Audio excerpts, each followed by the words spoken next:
На температури кои се искачуваат над 35 степени, скопјани секојдневно влегуваат во автобуси, не само без клима, туку и со реална опасност да се запалат.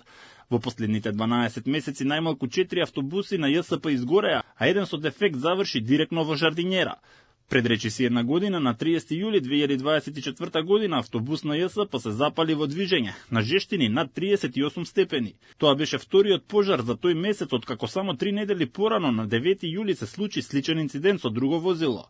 Иако летото тогаш допрва започнуваше, возилата веќе откажуваа, а граѓаните пријавуваа дека во автобусите се шири мирис на чат и нафта.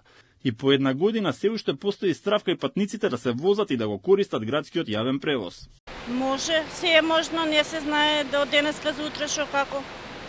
Може да се запала. Доста автобуси треба да се сменат, да имат клими, новиот температури.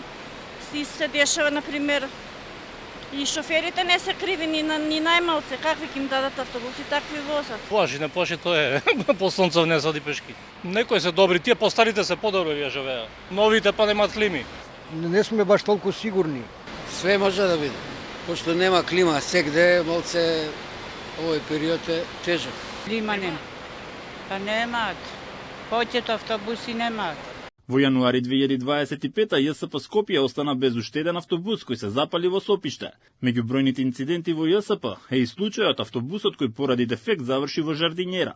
Возачот почина набрзо по инцидентот, поради како што изјавија од синдикатот притисоците што му биле вршени. Пред трагичниот исход, возачот неколку пати алармирал дека возилото е неисправно. Двоспратните автобуси тие се од Кина. Тие се моментално на висина подобро и побезбедни се за да не се запалат возилото. А овие од ниските што се едноспратно, тие се украинци што ги викаме, и тие се малку пострав. Зеве за мене ти кажам дека пострав ми е да не се случи нешто да се запале. Имаше денеска околу 8 возила што беа повлечени за гаража. Поради клима, поради температура што загреат и така натаму.